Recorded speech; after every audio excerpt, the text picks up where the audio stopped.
안녕하세요. 사연 읽어주는 남녀입니다. 자신의 목적을 위해서라면 수단과 방법을 가리지 않는 사람들도 있죠. 지금 그림 속 이 할아버지가 바로 그런 분이신데요. 그런데 이 할아버지에게 치매가 찾아왔다고 합니다. 도대체 할아버지에겐 어떤 사연이 있는 건지 함께 들어보시죠. 안녕하세요. 저는 40대 초반으로 딸 하나를 키우고 있어요. 결혼한 지 10년이 훌쩍 넘었고요. 친정은 좀 멀리 살고 시댁은 10분 거리에 살고 있습니다. 친구들 보니까 친정 시댁 집안 분위기가 비슷하기도 하더라고요. 저는 좀 다른 집에 시집을 왔습니다. 시부모님 가까이 살면서 놀랄만한 일을 겪어서 펜을 들어봤어요. 여러분은 뭔가에 중독돼 본 적 있으신가요? 너무 깊이 빠져서 헤어나오지 못하는 경험이요. 그게 남들한테 피해주지 않는 거면 괜찮지만 반대의 경우는 큰 문제가 되겠죠. 전 어려서 라면을 그렇게 좋아했습니다. 중학교 3학년 시절에 특히 심했어요. 밥 대신에 늘 라면이 먹고 싶어서 고민했을 정도입니다. 학교에 몰래 생라면을 가져다가 먹기도 했어요. 독서실에서 늦게 온 날엔 한밤중에 몰래 끓여 먹다가 들키기도 했고요. 엄마는 저를 말리다 못해 한 번은 라면을 박스채 사다 주셨어요. 한 번 질리도록 먹어보라고요. 너무 좋았죠. 거의 매일 라면을 끓여 먹었는데 신기하게도 어느 순간 딱 질려서 쳐다보기도 싫더라고요. 그래서 저절로 라면을 끊게 됐습니다. 그때부터 라면은 입에도 안 돼요. 저는 먹는 음식에 중독됐었던 거였고 질려서 끊었지만 세상엔 한번 발을 들이면 끊지 못하는 나쁜 것들도 있잖아요. 그걸 잘 피해가면서 사는 것도 행운이자 복인 것 같습니다. 다행히 저는 착한 남편과 결혼해서 지금까지 잘 살고 있어요. 술, 담배도 안 하는 사람이에요. 거래처 회사 사람으로 알고 지내다 결혼했는데 연애를 해보니까 진짜 성실하고 착한 사람이더라고요. 우리 남편 성격이나 행동하는 게 알고 보니 시어머니를 닮은 거였습니다. 상견례하고 결혼 준비하면서 알게 됐죠. 우리 시어머니 인품이 정말 좋으신 분이었어요. 사실 시아버지에 대해서는 잘 몰랐습니다. 남편이 말을 아끼기도 했고요. 그런데 결혼하고 보니까 시아버지가 보통 분이 아니었어요. 완전히 한량이셨어요. 그냥 노시는 거면 또 모르겠는데 집안에서 각종 문제를 일으키시는 장본인이셨죠. 아버님은 젊어서부터 사고를 많이 치셨대요. 술 많이 드시는 건 기본이고 그 때문에 싸움도 많이 벌어진 데다 몰래 도박을 하시기도 했다고 들었습니다. 그런 속사정을 알고 난 후 아버님이 달리 보였죠. 저희 부모님은 도박이며 술은 아예 쳐다보지도 않으셨어요. 아버지는 교직 생활 오래 하시다가 퇴직하셨고 엄마는 동네에서 미술학원을 하셨죠. 그래서 시아버지 얘기를 듣고 많이 놀랐습니다. 저는 도박에 빠진다는 게 어떤 건지 잘 몰라서 남편한테 물어봤어요. 아버님, 도박을 얼마나 하신 거야? 얼마 정도 잃으셨는데? 말도 마. 넌 상상도 못할 거다. 나 중학교 때 이 일을 잊을 수가 없어. 그런 드라마 본 적 있지? 아버지가 도박해서 한 집안이 하루아침에 망하는 거. 우리 집도 그랬어. 아버지가 집 문서며 통장까지 다 가져다가 하룻밤 만에 전 재산을 날린 거야. 그때도 어머니가 식당 하면서 힘들게 돈 벌고 나 키우고 있었는데 아버지가 그럴 줄은 정말 몰랐어. 세상이 다 무너진 것 같더라. 하룻밤 만에? 아버님, 진짜 도박을 심하게 하셨네. 심하다 뿐이야. 나도 나지만 어머니가 고생을 많이 하셨어. TV나 영화 같은 데서 도박하는 거 나오면 지금도 나 못 보잖아. 옛날 생각나서. 아버지 그러시는 거 어린 나이에도 이해가 안 되고 남들한테 말하기도 부끄럽더라고. 아버지 때문에 일찍 철이 들었다고 해야 하나? 술에 도박에 좋지 않은 것들만 하시는 아버지 때문에 제 남편과 시어머니는 아주 힘든 시절을 보냈다고 합니다. 남편은 고등학교 때부터 햄버거집에서 아르바이트를 하면서 공부를 했대요. 어머니는 그때 식당을 하셨는데 아버님이 전 재산을 날린 뒤로는 그 식당도 남에게 넘어가고 여러 식당에서 하루 종일 일하셨다고 합니다. 주무시는 시간 빼고는 계속 일만 하셨대요. 정말 고단한 인생을 사셨던 거였죠. 남편도 어머니 고생하시는 거 알고 군말 없이 착하게 학교 다니면서 일찍부터 아르바이트를 했더라고요. 그런 대단한 이야기를 들었는데도 처음부터 다 믿기진 않았어요. 그런데 제가 살아보니까 알겠더라고요. 시아버지의 한량기는 20년이 지나도 고쳐지지 않았습니다. 남편이 제대해 취업하고 장가들어 자식까지 보는 동안에도 아버님은 일도 안 하시고 생전 생활비 한번 안 가져다 주셨대요. 남편은 아주 진저리를 쳤죠. 우리 아버지 돈 쓸 줄만 알지 이런 벌어본 적도 없어. 도박에 술에 나쁜 건 다 하고. 이런 말 좀 그렇지만 우리 엄마랑 내 등골만 빼먹으면서 사셨다고 해도 과언이 아니야. 누군들 자기 부모 욕하고 싶겠어요. 남편은 속에 울분이 많이 쌓인 것 같았죠. 그래도 남편이 엇나가지 않고 잘 큰 게 전 너무 대단해 보였어요. 거기서 당신까지 엇나갔어 봐. 어머님 더 힘드셨을 텐데. 그래도 모자가 똘똘 뭉친 게 어디야. 삐뚤어지는 것도 사치였어. 밤낮 없이 일하고 고단하게 잠든 어머니 보면 눈물이 나더라. 어머니 때문에 공부 열심히 하고 아르바이트도 죽어라 한 거야. 아버지 술에 도박에 그렇게 사는데 나까지 망가져봐. 어머니 어떻게 사셨겠어. 아버님이 어머니 식당 일이라도 도와주셨으면 좋았을 텐데. 왜 그러셨지? 이제라도 어머님한테 잘하셨으면 좋겠다. 저희 시아버지는 체격도 좋으시고 힘도 세셨어요. 성격도 불같으셨죠. 제가 좋게 말해서 씨름 선수 같다고 했지만 젊어서 한때는 깡패라는 소리도 많이 들으셨대요. 반면 어머니는 성격이 원래 온화하고 순하셨다고 했습니다. 남편도 그런 어머니 닮았고요. 그래서 아버님이 재산 다 날리고 나쁜 행동 하시고 다녀도 크게 대항해 보지 못했던 것 같아요. 아버님 때문에 바람잘 날 없어도 남편과 시어머니는 그 폭풍 후 비바람 다 묵묵히 참고 살아오신 거죠. 사실 저도 결혼해서 아버님 얼굴 보기가 좀 어려웠어요. 눈도 부리부리 하시고 인상이 거칠다고 할까 좀 무섭더라고요. 그런데 한 3년 전부터 변화가 생겼습니다. 제가 결혼한 지 10년 차 되던 해부터 집안 분위기가 달라지기 시작했죠. 시아버지 연세 65 무렵부터였던 것 같아요. 기가 서서히 꺾이시는 게 제 눈에도 보였죠. 물론 처음부터 눈치챈 건 아니에요. 하지만 시간이 지날수록 점점 더 확실해졌어요. 아버님이 어머님 눈치를 많이 보시게 됐죠. 5, 60대에는 남자나 여자나 성호르몬이 확 줄어든다는 얘기를 들었어요. 우리 시부모님도 그러신 것 같았습니다. 이때부터 아버님은 괄괄하시던 성격 다 빠지고 수더분해지셨어요. 그 좋았던 체격도 변하셨죠. 근육도 빠지시는 것 같고 목소리도 작아지시고요. 전에는 목소리가 정말 크셨거든요. 반면에 시어머니는 목소리도 엄청 커지시고 괄괄해지셨죠. 그 순하시던 분이 벌컥 화도 잘 내시고요. 이렇게 두 분의 상황이 바뀌면서 전세가 역전됐습니다. 어머님은 생전 안 하던 말씀을 팍팍 하시더라고요. 우리 부부가 있어도 상관하지 않으셨어요. 전에는 엄청 조심하신 편이었거든요.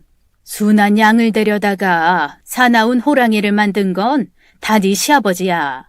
내가 언제부터 이렇게 억세졌다고. 먹고 살려니 어떡해. 독해져야지. 아유, 그때 내가 시집 오질 말았어야 해. 어려서 뭣도 몰라서 왔지. 지금만 같아봐. 어림도 없지. 애들 있는데 못하는 소리가 없네. 식혜 남은 거 없어? 뚫린 입 가지고 말도 못해요. 식혜 애들 싸줄 거밖에 안 남았어요. 어제도 한 통 다 마셔놓고 또 찾아요? 나이를 생각해야지.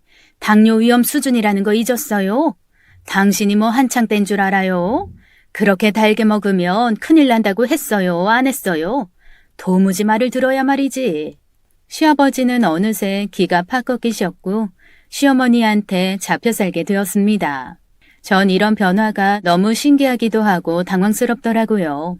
남편도 그걸 느끼는지 궁금해서 한번 물어봤어요. 여보, 아버님 몰라보게 순해지신 것 같지 않아?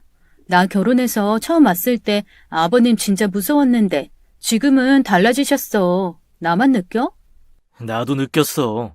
다른 사람은 다 그래도 우리 아버지는 안 그러실 줄 알았는데 이 사람 다 똑같네. 지난번에 갔다가 깜짝 놀랐잖아. 어머님이 아버님한테 잔소리하는 거 들었지? 어머님 이제는 참지 않으신댔어. 하고 싶은 말씀 다 하시더라. 아버님은 한마디도 못 하시고. 우리 어머니 아버지 앞에서 큰 소리 한번 못 내셨는데 진짜 세월이 약인가 보다. 어머님이 그러셨잖아. 순한 양이었는데 사나운 호랑이 됐다고. 그 말 듣는데 난 좀 마음 아프더라. 격정의 세월이었잖아. 아버님 술에 도박에 얼마나 고생하셨어? 이제 속 얘기 마음껏 하시려나 봐. 화도 막 내시고. 보기 안 좋아도 네가 이해해. 어머니가 그러는 거 나 말리기 싫어. 너무 오래 참고만 살아오셨거든. 이제라도 그렇게 하셔야지. 그렇게 시어머니는 집안의 우두머리로 우뚝 서게 되셨죠. 그리고 사건이 벌어졌어요. 집안의 여왕벌이 되신 어머님이 아버님께 금주령을 내리게 된 겁니다. 아버님은 한 달 전에 술을 드시고 고주망태가 돼서 집에 오셨어요. 성격이 수더분해지셨어도 여전히 술 좋아하시는 건 못 고치셨죠. 아이고 이 양반아. 어디서 이렇게 마시고 들어왔대? 술에 쩔었네 쩔었어. 저희 부부는 그날 시댁에 자러 왔어요. 다음 날이 어머님 생신이셨거든요. 아침에 생신상 차려드리려고 기분 좋게 왔는데 아버님 술주정 하시는 걸 보게 된 거죠. 비틀거리면서 들어오신 아버님의 발에 신발이 없더라고요. 어디 밖에다 벗어두신 건지 잃어버리신 건지 알 수 없었죠. 아니 얘 이게 무슨 냄새냐? 그러게요 어머니. 이거 무슨 똥냄새 아니에요? 어떡해. 아버님 양말에 똥 묻었나 봐요. 뭐야? 아니 이 양반 신발은 어디에 두고 양말만 신고 들어왔어. 어디서 똥 밟았나 보네. 개똥. 어머님은 기겁하시고 아버님을 끌어안치려고 하셨어요. 그러나 아버님은 너무 취하셨는지 기분이 좋으셨습니다. 노래를 부르시고 춤을 추시면서 온 집안을 다 헤집고 다니셨죠. 거실이며 부엌할 것 없이 똥이 찍혔어요. 냄새가 정말 지독했습니다. 가만히 못 있어요. 양말에 똥 묻히고 들어와서 뭐 하는 거야? 이거 봐요. 가만히 있으라고요. 아이고, 기분 좋다. 한 세상 이렇게 신나게 놀다 가면 그만이지. 아이, 노세. 젊어서 놀아. 아버님은 좋아하시는 노래를 부르시면서 춤을 추셨어요. 남편까지 나와서 아버님을 뜯어 말렸는데 잡지 말라고 남편을 뿌리치던 아버님은 제가 사온 케이크 위로 넘어지셨어요. 다음 날 어머님 생신상 위에 올리고 촛불 켜려던 그 케이크가 아버님 때문에 다 뭉개졌죠. 설상가상으로 아버님은 그걸 발로 막 밟으셨어요. 뭐가 이렇게 푹신하고 미끄러워? 아이고 좋다. 아버님, 그거 어머님 케이크인데. 여보, 아버님 좀 말려봐. 아버지 정신 좀 차리세요. 진짜 미치겠네. 어머닌 화가 머리끝까지 나신 것 같았죠. 이 양반아, 늙으려면 곱게 늙어. 술은 또 왜 마시고 들어와서 이 난리야? 신발은 어디 내버리고 양말에 개똥을 묻히고 들어와. 아이고 내가 못 살아. 징글맞은 이 영감탱이 가만 안 둬. 아버님은 양말에 묻힌 개똥으로 온 집안을 들쑤셔 놓으셨죠. 냄새가 말도 못하게 지독했어요. 남편이 겨우 아버님을 잡아서 양말을 벗겼고 옷을 갈아입혀 드리고 씻긴 다음 주무시게 했죠. 저는 락스를 찾아서 집안 곳곳을 청소하기 시작했습니다. 아버님 때문에 뭉개진 케이크도 버리고요. 정말 속상하더라고요. 특별히 비싼 데서 맞춘 케이크인데 아까워 혼났어요. 그 난리통에 어머님은 냉수 한 컵을 들이키시더니 이러셨죠. 내가 저 양반이랑 결혼해 살면서 볼 꼴 못 볼 꼴 다 봤지만 이제 더는 못 참는다. 절대 그냥 못 넘어가. 네 아버지 내일부터 금주다 금주. 어머니는 손바닥으로 식탁을 탕 하고 내리치시더니 방으로 들어가셨죠. 두 분은 각방 쓴 지도 오래됐어요. 전 어머님이 화가 나셔서 그냥 하시는 말씀인 줄 알았는데 다음 날 아버님과 저희 앞에서 공개적으로 선언하셨습니다. 숙취 때문에 괴로워하시는 아버님을 앞에 두고 어머님은 선전포고를 하셨어요. 아이고, 속 아프니까 꿀물 좀 줘. 당신 이 약속하기 전엔 물 한 방울도 못 줘요. 왜 그래? 어지럽고 목말라 죽겠어. 꿀물에 얼음 좀 타줘. 오늘부터 술 한 방울이라도 마시면 이혼이에요. 알겠어요? 뭐? 대답하라고요. 알겠어요? 모르겠어요? 세아가, 나 물 좀 다오. 이 사람 왜 이래? 다들 가만히 있어라. 무슨 꿀물이에요? 술 마시고 들어와 온 집안을 똥천지로 만들어 놓고 우리가 어젯밤에 어떤 고생을 한 줄 알아요? 아니 내가 똥을 쌌어? 똥을 싼 거는 개지만 그 똥을 묻히고 온 건 당신이라고요. 앞으로 술 한 방울이라도 입에 대봐요. 그땐 바로 이혼이에요. 알겠어요? 아이 갑자기 무슨 소리야? 내가 어제 술 마시고 실수한 것 가지고 좀스럽게 왜 그래? 좀스럽게? 말 다 했어요? 나처럼 마음이 태평양처럼 넓은 여자가 세상에 어디 있어요? 도박 빚으로 집이랑 식당 날려먹고 여태 먹고 살게 해준 게 누구예요? 이날이 때껏 고생시킨 늙은이랑 살아주는 나 같은 여자가 어디 있냐고요. 이제 나 못 참아요. 한 번만 더 술 마시고 고주망태 돼가지고 오면 바로 그날이 당신이랑 나 끝장나는 날인 줄 알아요. 애들 앞에서 할 말 못할 말이 따로 있지. 너무 심한 거 아니야? 심한 건 당신이지 내가 아니고. 또 술 마시기만 해봐요. 엄동설안에 팬티 한 장만 주고 집에서 내쫓을 거니까. 알았어. 술 안 먹으면 될 거 아니야. 치사하고 더러워서 원. 그렇다고 물도 못 마시게. 빨리 꿀물이나 줘. 집에 꿀이 어디 있다고 자꾸 꿀물을 달래? 냉장고에 찬물 있으니까 그거나 먹고 속 차려요. 으유, 내가 속 터져서 못 살아. 그때부터 시아버지는 술을 못 드시게 됐어요. 반강제로 금주를 하시게 되신 거죠. 이제는 어머님 권력이 엄청 크셨기 때문에 아버님은 더 이상 반항도 못 하셨습니다. 지금까지 돈 한 번 벌어본 적 없으셔서 아버님은 경제력도 없었어요. 뭐라든 어머님께 손을 벌려야 했죠. 그날 이후 아버님이 친구분께 하소연하는 걸 들었습니다. 아버님도 힘드신 것 같았죠. 한 사람이 아주 화가 단단히 났어. 자네랑 술 마시고 들어온 날 있지. 그날 신발을 잃어버리고 양말에 개똥을 묻히고 들어온 모양이야. 그것 때문에 저 사람이 열받아가지고 또 술 마시면 갈라서 자고 아주 이를 득득 깔아. 그래. 앞으로 나 한동안은 술 못 마시니까 그렇게 알고 있어. 아버님이 그러시는데도 친구분은 또 술 마시라고 나오라는 것 같았죠. 못 마신다니까. 한 번만 더 마시면 난 내쫓는데 방법 없어. 당분간은 납작 엎드려 있어야지. 내가 돈이 있어 뭐가 있어. 내쫓기면 빈털터리로 나가야 하는데 그러면 노숙자밖에 더 하겠어? 그러니까 나한테 술 마시자는 전화하지 말라고. 괜히 속 시끄러우니까. 그래도 50년 넘게 드셔온 술을 단번에 끊기는 어려우셨을 거예요. 제가 보니까 아버님은 어떻게든 어머님께 안 들키고 몰래 술을 드시는 것 같더라고요. 그렇게라도 하셔야 숨통이 트이시는 것 같았습니다. 하지만 쉽지 않으셨을 거예요. 어머님은 음주 단속하는 경찰처럼 외출하고 돌아오시는 아버님께 꼭 술 검사를 하셨어요. 여기 후 하고 불어봐요. 술 마셨는지 안 마셨는지 확인해야 하니까. 어머니가 후 불어보라고 하시면 아버님은 또 그대로 따라하셨죠. 그런 두 분 모습에 전 몰래 웃기도 했습니다. 어머님이 워낙 철저하게 하시니까 아버님은 점점 답답해 하시는 것 같았어요. 용돈이 반 이상 줄어 술을 사드실 수도 없었고 밖에서 누구한테 얻어 드신다고 해도 술을 깨고 들어오셔야 하니까 이래저래 골치가 아프신 것 같았죠. 제가 봤을 때 아버님은 어머님을 속이고 어떻게 술을 마실 수 있을까 고민하시는 것 같았어요. 그리고 연달아 사건이 벌어졌죠. 언젠가부터 아버님은 등산을 다니기 시작하셨어요. 술을 끊었더니 재밌는 것도 없고 점심 먹고 나면 심심하니까 산이라도 다녀보려고. 오늘부터 갈 거니까 물이랑 과일 같은 것 좀 싸줘. 혹시라도 중간에 막걸리 마실 생각이면 집어치워요. 내가 다 아는 수가 있다고요. 당신이랑 사는 동안 술 냄새는 질리게 맡아서 술 한 모금만 마셔도 귀신같이 하니까 나 속일 생각 말아요. 걱정하지 마로. 내가 무슨 술을 마신다고. 술 생각하지도 않았는데 무슨.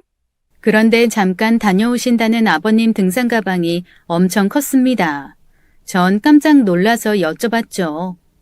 아버님, 무슨 가방이 이렇게 커요? 등산 가방이 이만한 것밖에 없구나. 작은 걸 하나 사던지 해야지. 그럼 다녀오마. 그날 어머님이랑 전 오후 내내 김치를 담갔고 저녁때가 다 돼서야 아버님이 오셨어요. 어머님은 부엌에서 뒷정리를 하셔서 제가 아버님을 맞이했죠. 그런데 아버님께서 메고 가셨던 가방이 유난히 무거워 보였습니다. 제가 들어드린다고 했더니 건드리지 말라면서 가방은 그냥 두라고 하시더라고요. 살짝 들어봤는데 엄청 묵직했어요. 아버님이 낮잠 주무시러 들어간 사이에 전 어머님께 말씀을 드렸죠. 아버님 등산 가방 하나 사드려야겠어요. 지금 가방 되게 무거워 보여요. 그러냐? 또 산에서 오만 잡동사니 주워갖고 온 거 아니야? 가방 좀 이리 다오. 분명 흙먼지도 잔뜩 묻었을 거고 내가 한번 시원하게 빨아야겠다. 어머님께 가방을 갖다 드리면서 보니까 생수통이 엄청 많더라고요. 그게 다 뭐냐? 그러게요. 약수물을 떠오신 것 같아요. 뒷산 약수터물? 수질 검사에서 뭐가 나왔다고 먹지 말라고 통장이 그러던데. 이리 갖고 와라. 다 버리게. 제가 물통을 날랐고 어머님이 그걸 싱크대에 다 부으셨어요. 그런데 저도 옆에 서 있었거든요. 물을 쏟아붓는데 알코올 향이 솔솔 나더라고요. 코끝이 알싸한 게 틀림없는 술이었습니다. 어머니와 전 동시에 눈이 마주쳤어요. 이거 약수물이 아니고 소주였구만. 에잇, 이놈의 영감탱이 이렇게 사기를 치려고 들어? 잘됐다. 다 버리자. 그렇게 아버님이 몰래 들여온 소주는 다 버리게 됐죠. 아버님은 낮잠에서 깨시자마자 가방이 어디 있는지 찾으셨어요. 전 괜히 민망해서 방에 들어가 있었습니다. 밖에서 어머님이 아버님 등을 소리나게 때리시는 게 들렸어요. 이렇게 하면 안 걸릴 줄 알았어요? 생수통에 꽉 채운 소주 나부랭이. 내가 싱크대에 다 부어버렸어요. 그렇게 나랑 살기 싫어요? 나랑 살기 싫어서 기어코 소주를 집에까지 갖고 들어와요? 아이고, 그걸 또 버렸어? 아이, 그게 소주 몇 병인데. 아까워 죽겠네. 아깝긴 뭐가 아까워요. 이거 나한테 선 좀 보고 하는 거예요? 술 못 끊겠으니 이혼도 불사하겠다 이거예요 지금? 아이, 무슨 말을 그렇게 해? 난 그냥 먹고 싶은 마음에. 어디 한번 해봅시다. 누가 이기나? 얼마 뒤 어머님께서는 매실청 담근 걸 꺼내보자고 하셨어요. 3달 전에 매실을 사다가 어머님이랑 저랑 설탕에 절여 놓았거든요. 철마다 그렇게 해서 1년 내내 요리에도 넣어 먹고 시원하게 물에도 타먹고 그랬죠. 한두 해 했던 게 아니어서 당연히 올해도 잘 됐을 거라 생각했습니다. 제가 얼음물에 매실청 타먹는 걸 좋아해서 올해도 기대가 됐죠. 어머님, 매실청 올해도 잘 됐겠죠? 그럼 너랑 나랑 선수잖냐. 더운데 시원하게 매실차나 한번 마셔볼까? 우리 한번 열어보자. 제가 열게요. 근데 어머니, 이상해요. 왜 이렇게 물이 흥건해요? 색깔도 흐릿하고요. 어디 보자. 이게 왜 이러냐? 뭐가 잘못된 거 아니야? 어머님이랑 전 뚜껑을 열어봤고 거의 동시에 코를 틀어막았죠. 향긋하고 진한 매실청 냄새가 아니라 술 냄새가 진동을 했어요. 내가 이 인간을 그냥 언제 또 여기에 술을 부어놓은 거야? 이거 그냥 담금주도 아닌 것 같은데. 훨씬 냄새가 독해요. 이거 왜 이래요? 뚜껑 닫는 게 좋겠어요. 술 냄새 지독해서 못 참겠어요. 네 시아버지 어디 갔냐? 아까부터 왜 코빼기도 안 보여? 저 들어올 때 잠깐 옥상에 올라가신다고 하셨는데 당장 내려오시라고 해라. 아버님께선 또 어머니 몰래 매실청에다 술을 부어 놓으셨더라고요. 그냥 담금주는 약하다면서 고량주를 잔뜩 부어 몰래 드시려고 하셨대요. 어머니 미련 없이 술은 다 따라버리고 아까운 매실들도 다 버렸습니다. 또 한바탕 난리가 났죠. 아버님은 어머님 앞에서 꿀먹은 벙어리가 되셨어요. 진짜 이렇게 미운지만 골라서 할 거예요? 이걸 왜 이렇게 해놨어요? 매실값 물어내요. 아니 그것 말고도 설탕값이랑 얘랑 나랑 반나절 꼬박 앉아서 꼭지 따고 일한 인건비까지 다 내놔요. 한 40만 원 되겠네. 얼른 내놔요. 내가 돈이 어딨어. 아이, 화 풀어. 다신 안 그럴게. 아이, 그렇다고 그걸 다 버려? 당신은 왜 아낄 줄을 몰라? 아이고 누가 들으면 내가 낭비해서 집 날린 줄 알겠네. 돈 아까운 줄 아는 사람이 도박해서 집 들어먹고 한평생 땡전 한 푼 안 벌고 쓰기만 해요. 앞으로 용돈 딱 끊을 테니까 그런 줄 알아요. 매실청 그거 담가 놓으면 1년을 먹는 건데 어쩔 거예요? 어쩔 거냐고요? 왜 꼬집어? 그날 전 서둘러 가방 들고 나왔죠. 집에 가서도 걱정이 되더라고요. 어머니는 화가 많이 나신 것 같았습니다. 남편한테 있었던 일을 말했더니 그러더라고요. 갑자기 술을 끊으려니 아버지도 고역이겠지. 그래도 이참에 금주 확실히 하셨으면 좋겠다. 어머니 더 혈압 오르기 전에 딱 끊으셔야 할 텐데. 두 분이 무슨 대결하는 것 같아. 완전 창과 방패야. 어머님도 대단하시지만 아버님도 포기 못 하시는 게 눈에 보여. 몇십 년을 하고 싶은 거 다 하고 사셨으니까 엄청 답답하실 거야. 어떡하겠어. 건강 때문에라도 아버님 술 끊으셔야 해. 여보, 찌개 식겠다. 얼른 먹어. 동태찌개 끝내주게 얼큰하지. 당신 소주 한잔 할래? 집에 소주 사놓지 말랬지. 나 술이라면 신물 난다니까. 농담이야. 당신 술, 담배 절대 안 하는 거 아버님 보고 그런 거지? 내가 안 그러게 생겼어. 한번 발 들여서 못 끊는 건 할 생각도 말아야 해. 어머님은 화가 좀 풀리셨을까? 저녁은 드셨는지 모르겠네. 저는 다음 날 아침 어머님께 전화를 드렸습니다. 밤새도 한숨도 못 주무신 건 아닌지 걱정이 됐어요. 가끔 어머님은 화병이 도진다며 잠을 못 주무셨죠. 젊었을 때 아버님 돈 사고 술 사고에 속수무책으로 당했던 게 한꺼번에 떠오를 때가 있다면서 어머님은 힘들어 하셨어요. 어머니, 저예요. 화 좀 풀리셨어요? 또 못 주무신 건 아니고요? 내가 화 풀릴 새가 없다. 네 시아버지 또 사고 쳤더라. 술 대신에 야금야금 글쎄. 어이구 기가 막혀서 원. 네? 또 무슨 일이 있었어요? 네 시아버지 요리에 쓰는 맛술을 먹고 있었어. 거기에 술이 조금 들어가 있잖아. 그게 왜 그렇게 빨리 줄어드나 했다. 밤에 물 마시려고 나와 보니까 그걸 들이키고 있는 거야 글쎄. 네? 상상도 못했어요. 아버님 술이 너무 드시고 싶었나 봐요. 오죽하면 저 양반이 그럴까 싶으면서도 분하고 화가 나 죽겠다. 나는 저 양반이 술 먹는 게 그렇게 보기 싫어. 어제 저녁 어머님은 너무 심했나 싶은 마음에 아버님 좋아하시는 갈치조림을 하려고 하셨대요. 맛술을 찾으셨는데 다 떨어져서 깜짝 놀랐다고 하셨습니다. 우리 어머님은 식당을 하셔서 집에서 쓰는 양념도 다 대용량이거든요. 이상하다 생각하셨지만 다용도실에서 새 맛술을 꺼내놓고 갈치조림을 만드셨대요. 아버님이랑 저녁을 드시고 일찍 잠드셨는데 새벽에 목말라 나오시다가 아버님이 맛술을 드시는 걸 목격하신 것입니다. 아이고 이젠 하다 맛술까지 먹어요? 이렇게까지 술이 먹고 싶어요? 그렇게 술을 못 끊겠냐고요? 그럼 이혼하고 실컷 먹어요. 내일 당장 법원 갑시다. 법원에 가자고요. 물인 줄 알고 마신 거야? 내가 언제 물을 거기 둔 적 있어요? 여기 양념 카는 거 알면서 왜 이래요? 생각해보니까 금주 당신 의지로 될 일이 아니네요. 알코올 중독이야 이거. 내일 애들 불러서 병원 갑시다. 내가 입원시켜줄 테니까 병원 가자고요. 병원비는 내줄 생각 없으니까 당신이 알아서 하고요. 끊을게. 끊는다니까. 당신은 금단 현상이라는 것도 몰라. 잠깐 일어나 봐야겠지. 한 번만 눈 감아줘. 아버님은 싹싹 빌며 잘못했다고 하셨습니다. 그날을 계기로 아버님은 금주에 성공하신 것처럼 보였어요. 한 번은 저한테 이러시더라고요. 저기 선아임이야. 그런 초콜릿이 있다던데 들어봤냐?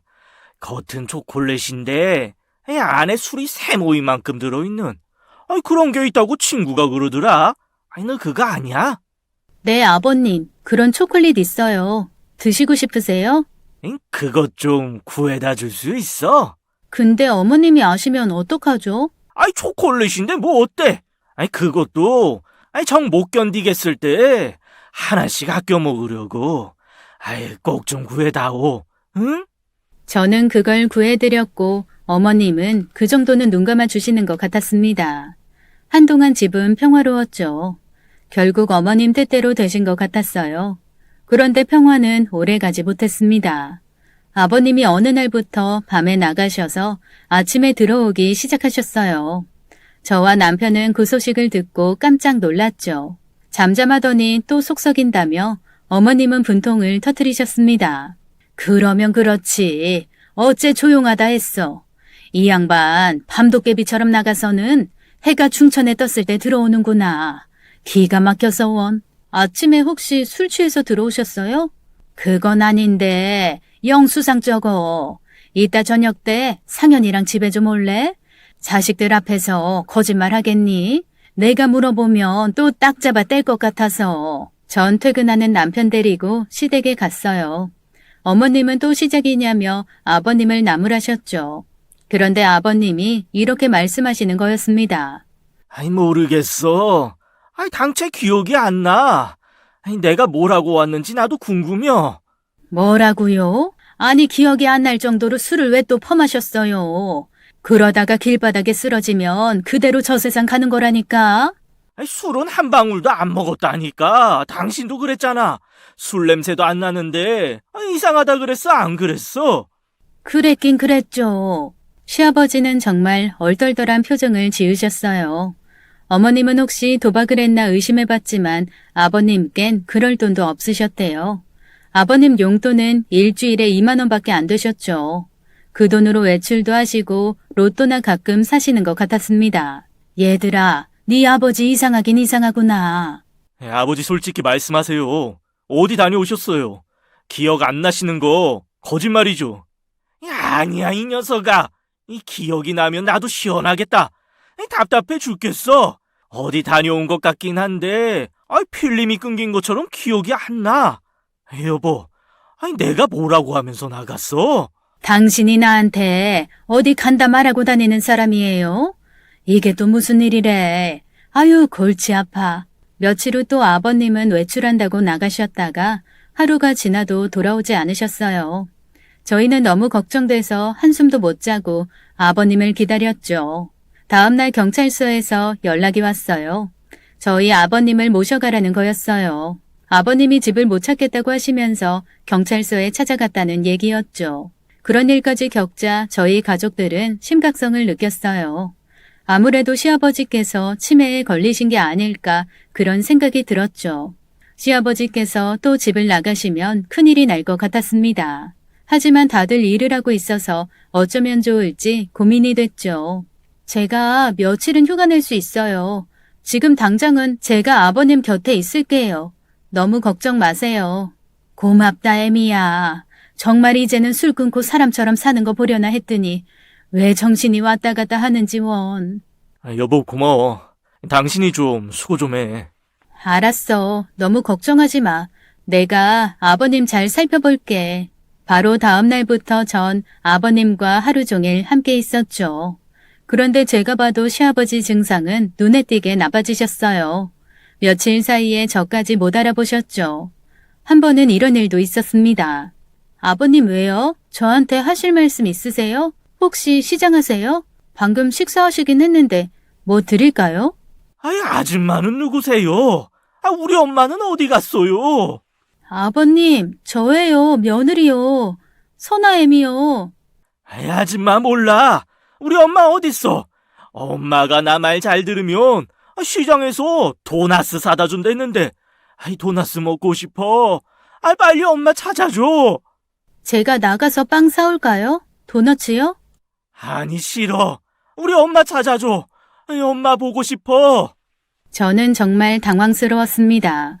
또 이러시기도 했어요. 시아버지는 안방에서 낮잠을 주무셨는데 갑자기 우는 소리가 들렸어요. 제가 가보니까 이불 밖에서 울고 계시더라고요. 깜짝 놀란 게 이불이 축축했습니다. 주무시다가 소변 실수를 하셨더라고요. 전 너무 당황스러웠죠. 당장 남편한테 전화를 했고 남편이 회사에서 달려와 뒤처리를 했습니다. 점점 아버님을 혼자 돌보는 게 벅차다는 생각이 들었죠. 혼자 식탁에 앉아 고민을 하고 있었는데 아버님이 또 이러시는 거였어요. 세아가, 미안하다. 무능한 시아버지 때문에 고생이 많지. 아무것도 해준 게 없는데 잘 챙겨줘서 고맙다. 아버님, 저 알아보시겠어요? 저 누구예요? 누구긴 누구야. 하나밖에 없는 며느리지. 대번에 반가운 마음이 들었죠. 아버님이 괜찮아지신 건가 했어요. 고맙다는 얘기 같은 건 평소에 절대 하지 않으셨기 때문에 놀랐습니다. 한편으로는 진짜 어디가 안 좋으신 건가 싶기도 했고요. 그러시더니 몇 시간 후에는 또 이러셨죠. 내가 적지만 조금이라도 모아둔 게 있어. 너한테 주고 싶구나. 숨겨놓은 돈이라도 주시려나 했는데 아버님은 제 손바닥 위에 박하사탕 5개를 꺼내주셨어요. 아버님, 이걸 저 주시려고 모아두셨어요? 아껴서 조금씩 먹어. 귀한 거야. 저는 아버님께서 진짜 아프신 거라고 확신했습니다. 그렇게 3일 동안 시아버지의 치매를 확인할 수 있었어요. 휴가를 다 쓰고 출근하기 전날 저는 가족들에게 뭔가 대책을 세워야겠다고 말했습니다. 치매가 확실해 보이기 때문에 그냥 두면 안 될 것 같았어요. 또 밖에 나가셔서 길을 잃거나 다른 일이 벌어질 것 같았죠. 아버님, 혼자 두면 안 될 것 같아요. 이러다 정말 큰일 나겠어요. 큰일이다. 나도 프로젝트 때문에 휴가 못 냈는데 당장 내일 간병인 구하는 것도 어렵고. 이게 무슨 일이라니. 나갈 돈이 천진데 식당 문을 닫을 수도 없고. 안 되겠다. 밖에서 문을 잠글 수밖에 없겠다. 어떻게 그래요? 혼자 계시다 무슨 일 나면 어떻게 하죠? 나가서 길 잃고 헤매는 것보다 낫지 않겠어? 당장 하루 이틀은 어쩔 수 없으니까. 일단 그렇게 하고 앞으로 어떻게 할지 의논을 해보자. 우린 결국 회의 끝에 아버님 계신 집에 자물쇠를 걸어두기로 했습니다. 안에서는 열 수 없게 하고 집안에 있는 위험한 물건들은 다 치웠어요. 차차 돌봐주실 분을 구하거나 방법을 찾고 집에 CCTV도 달기로 했죠. 그러나 하루 이틀 사이에 아버님 상황은 더 나빠졌어요. 혼자 화장실 가시는 것도 식사하시는 것도 점점 어려워하셨죠. 남편과 함께 집에 가보면 늦은 시간 어머님이 엉망이 된 집을 치우고 계셨습니다. 결국 아버님을 병원에 모시고 가게 됐고 통원 치료를 하게 됐어요. 그러던 어느 날 어머님이 잔뜩 화가 나셔서 전화를 하셨죠. 식당 일 마치고 왔더니 아버님한테서 술 냄새가 진동을 한다는 거였어요. 저흰 깜짝 놀랐습니다. 아버님이 술을 또 드실 줄은 몰랐거든요. 어머님께서는 아버님께 엄청나게 화를 내셨대요. 당신 지금 아픈 사람이에요. 정신은 없으면서 술을 어떻게 찾아 마셨어요? 말해봐요. 몰라. 나는 몰라. 잘못했어요. 화내지 말아요. 무서워요. 당신 젊어서 술을 그렇게 마셔가지고 뇌가 잘못된 거야. 그거 다 기억 안 나요? 몇십 년 동안 술 마시고 나 속 썩인 거. 내가 술 마시지 말라고 했어요? 안 했어요? 아버님은 눈물을 글썽거리시면서 구석에 웅크리고 계셨대요. 그렇게 나를 고생시키더니 이제 좀 편해질만 하니까 또 이래요? 당신이랑 나랑 평생의 전생의 원수였던 게 틀림없어요. 왜 이렇게 날 고생시켜? 내가 편하면 약이 올라요? 나도 좀 편하게 삽시다. 아이고 억울해 죽겠네. 분통 터져 죽겠다고요. 어머님이 평생을 왜 이렇게 날 고생시키냐고 소리를 지르시자 시아버진 깜짝 놀라시면서 우셨다고 하십니다. 엄마 그러지 마. 이렇게 빌게. 이렇게 싹싹 빌게. 내가 왜 엄마예요? 왜 이렇게 됐어요, 당신? 젊으셨을 때는 큰 소리 떵떵 치시고 무서운 거 하나 없이 지내시던 분이 하루아침에 아이가 돼버리니까 어머니께서도 마음이 안 좋으셨대요. 어머니 한숨을 쉬시면서 잘 타이르셨다고 했습니다. 술이란 거 마시면 건강에 안 좋으니까 마시지 말아요. 지금도 기억 잘 못하고 사람 못 알아보는데 더 나빠지면은 어떡해. 가족들이랑 따로 살고 싶어요? 더 심각해지면 집에서 못 살아요. 나도 일 나가고 애들도 먹고 살아야지. 알겠어요? 내 말 알아들어요? 네, 미안해요, 엄마. 화 풀렸어요? 화 안 낼 거예요? 평소 무서워요. 화내지 말아요. 저와 남편도 그 소식을 듣고 마음이 무거웠습니다. 어머니 시아버지가 완전히 다른 사람이 됐다면서 앞으로는 정말 환자라고 생각하고 대해야겠다고 하셨어요. 전에는 밉고 싫어서 구박을 했지만 이젠 달라져야겠다고요. 저희한테 최대한 피해 안 주고 싶다고 이제 아버님 위해서 여러 방법을 찾아보시겠다고 하셨죠. 여보, 어머님 많이 속상하신가 봐. 전에는 아버님 그렇게 밉다고 하시더니 목소리에 힘이 하나도 없으시네. 아버지 건강하실 때야 분풀이도 하시고 했겠지만 지금은 정신이 왔다 갔다 하시는데 어떡해. 받아들여야지. 나라도 어머니한테 잘해드리는 수밖에. 생각하면 어머니도 안 되셨어. 평생 고생만 하시고 이제 좀 큰 소리 치면서 사시나 했더니 바로 다음 날 퇴근하고 오는 길에 어머님을 만났어요. 저쪽에서 힘없이 걸어오시는데 마음이 짠해서 혼났습니다. 전 어머니한테 달려가 팔짱을 쏙 꼈어요. 어머니, 우리 단팥죽 한 그릇 먹고 갈까요? 그러고 싶은데 상황이 얼른 가야지. 그 양반 혼자 있잖아. 포장해 가면 되잖아요. 어머니, 힘내세요. 어제 어머니랑 통화하고 저랑 선아 아빠가 걱정 많이 했어요. 아버님 돌보시다가 어머님까지 건강 상하시면 어떡해요. 네 시아버지 그렇게 밉더니 저렇게 아프니까 괜히 또 마음이 약해진다. 식당도 접어야 할지 모르겠어. 간병비가 한두 푼 드는 것도 아니고 내가 하는 게 낫지 않겠니? 어머니는 식당을 굉장히 아끼셨어요. 작지만 깨끗하고 정성스럽게 운영하고 계셨죠. 기운이 있을 때까지는 식당 일을 계속해서 자식한테 손 안 벌리고 싶다고 여러 번 말씀하셨을 정도입니다. 간병이 쉬운 일이 아닐 텐데 어머님이 걱정스러웠어요. 전보다 부쩍 기운도 없으신 것 같고 너무 마음이 아팠죠. 팥죽을 얼른 포장해서 어머님 모시고 집으로 갈 때였어요. 글쎄 시부모님 집 앞에 경찰차가 와 있더라고요. 어머니, 무슨 일 났나 봐요. 대문 앞에 경찰차가 와 있어요. 아니, 이 사람 혹시 일 낸 거 아니야? 얼른 가보자. 저흰 깜짝 놀라서 집에 가봤죠. 대문이 활짝 열려 있고 경찰들은 벌써 안으로 들어가 있었습니다. 그랬는데 경찰이 자물쇠를 부수고 들어가는 게 보이더라고요. 뭐 하는 거예요? 왜 남의 집 자물쇠는 부수고 그래요? 누가 신고했어요? 그 사이 문이 열렸고 경찰들은 순식간에 집으로 들어갔습니다. 그러더니 시아버지 양팔에 쇠고랑을 채우고 나왔어요. 어머님과 전 혼비백산했죠. 이게 무슨 일인가 싶어 심장이 덜컥 내려앉았습니다. 어머님, 경찰들이 아버님 팔에 수갑 채웠어요. 왜들 이래요? 이 사람 치매 걸려서 집에 혼자 있는데 뭘 잘못한 거 아니에요? 사람 잘못 본 거 아니냐고요? 고병수 씨 배우자 되시나요? 네, 맞는데요. 이분 특수상해 및 불법 도박 혐의로 체포되셨습니다. 네? 불법 도박, 특수상해요? 믿을 수가 없었습니다. 아버님은 분명 편찮으셔서 계속 집에만 계셨는데 무슨 얘긴지 이해가 되지 않았죠. 어머님은 털썩 주저앉으셨습니다. 얼굴이 백지장처럼 하얗고 꼭 기절하실 것만 같았어요. 어머니, 정신 놓으시면 안 돼요. 제가 선아 아빠한테 전화할게요. 어머니, 정신 차리세요. 이게 무슨 일이냐? 경찰이 하는 말 들었어? 불법 도박? 상해? 선아애미야, 왜 이렇게 어지럽냐? 왜 세상이 빙빙 돌아?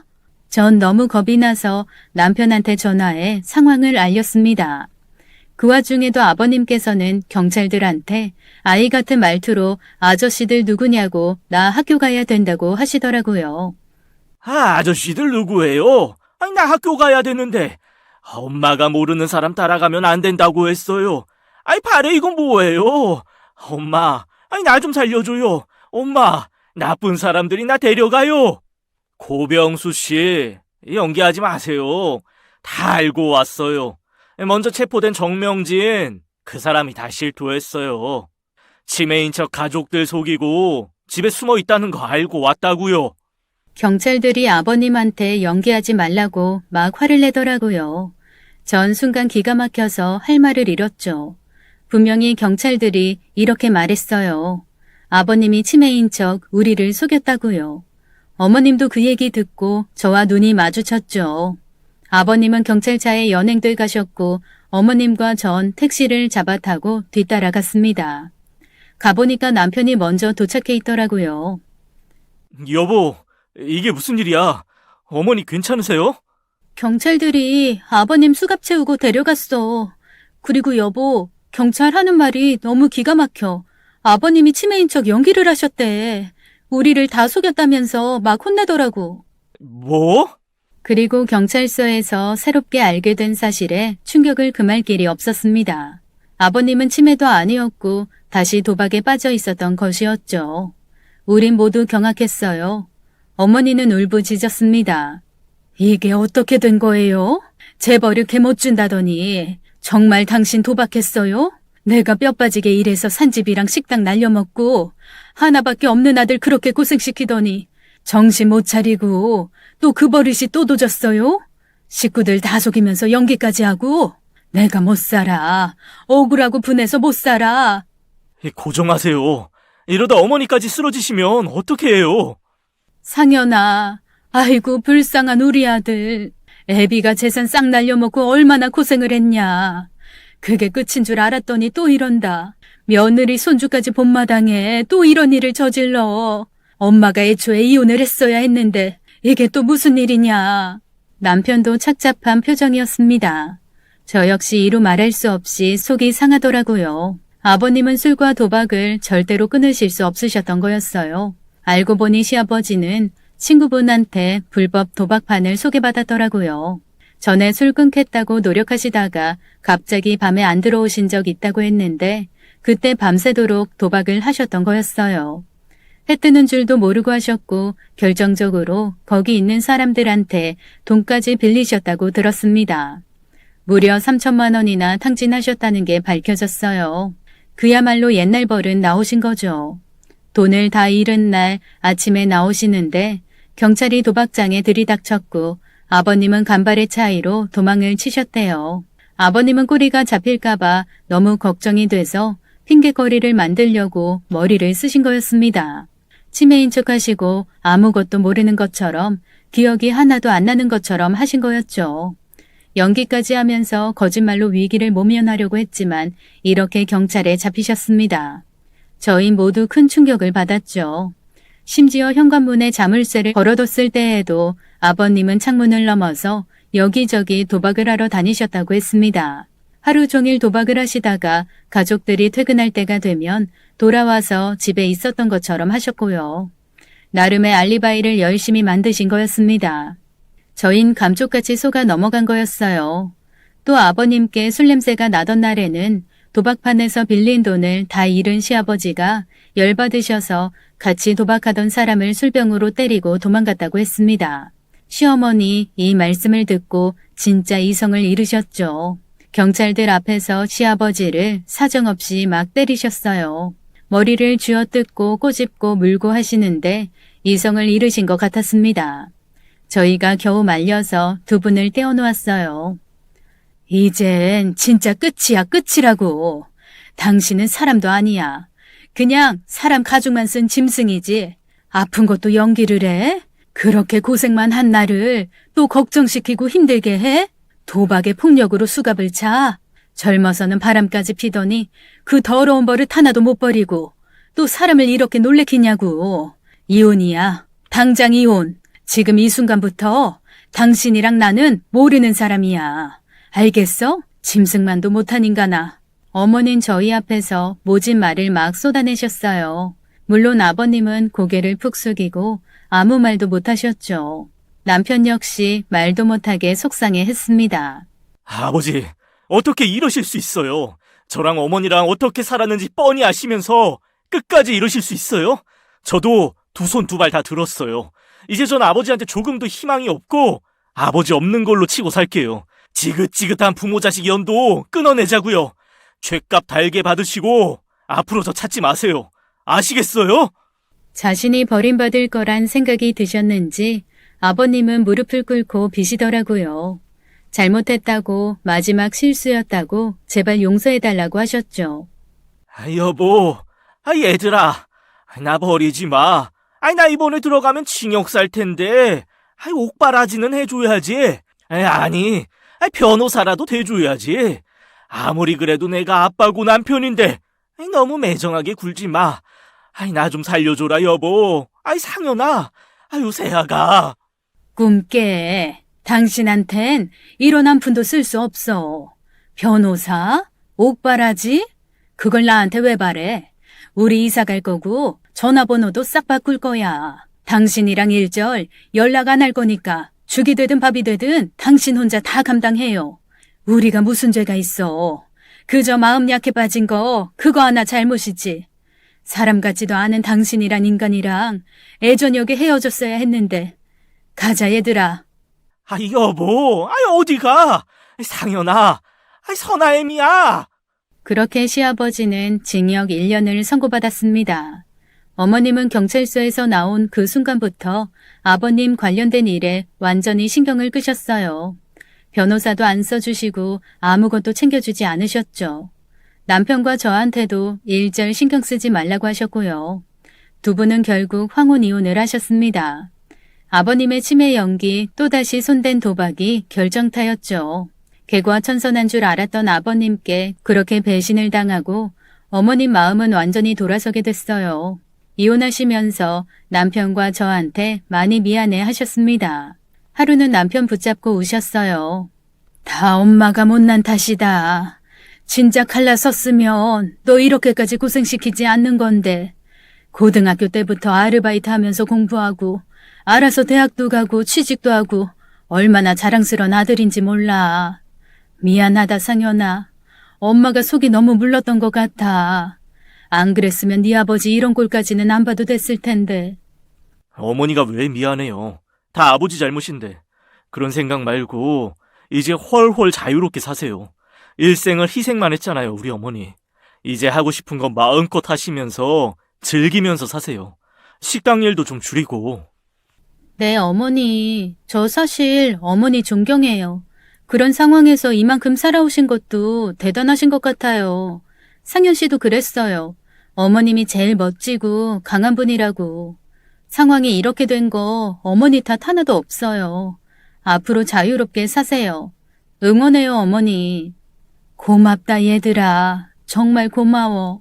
우리 어머님은 아버님이랑 남남이 되신 후 드디어 해방감을 맛보셨습니다. 집도 이사를 하시고 혼자 편하게 사시는 모습 보니까 그동안 어떻게 그렇게 사셨나 싶었어요. 어머니는 날이 갈수록 얼굴이 펴지셨습니다. 수영도 배우시고 여행도 다니시고 친구분들도 많이 만나셨죠. 집 팔고 남는 돈은 든든하게 저축해 놓으시고 식당도 운영 시간을 줄여서 하고 계세요. 단골들이 꾸준히 찾아서 어머님은 신나게 일하고 계십니다. 어머님은 워낙 생활력이 좋으신 분이세요. 걱정하고 근심할 일이 없어지니까 날개를 다신 듯 더 재밌게 사시더라고요. 한평생 희생하신 어머니를 위해 남편과 저는 최선을 다할 생각이에요. 같은 여자로서 또 시어머니로서 우리 어머니 정말 닮고 싶은 분입니다. 지금까지 그래왔던 것처럼 존경하고 사랑할 거예요. 사실 가끔은 남편보다 우리 어머니가 더 좋거든요. 인품 좋으시고 마음 넉넉하신 우리 시어머니, 앞으로도 쭉 행복하셨으면 좋겠습니다. 제 사연은 여기까지입니다. 긴 이야기 들어주셔서 감사해요. 생활력도 있고 마음씨 너그러우신 시어머니, 착한 심성에 마음 약한 시어머니 성격 탓에 엇나가는 남편을 너무 오래 참아준 것 같습니다. 그동안 너무 고생 많은 인생을 사셨지만 자식 며느리의 존경을 받고 사시는 걸 보면 반쯤은 성공한 인생인 것 같네요. 가족까지 속여가며 뒤에서 몰래 자기가 하고 싶은 일을 하고 다닌 시아버지는 평생 가족들 속 썩여가며 사신 대가를 이제야 톡톡히 치르게 되었네요. 부디 사연자분의 가정에 행복한 일만 가득하길 바라겠습니다. 오늘 사연은 여기까지입니다. 감사합니다.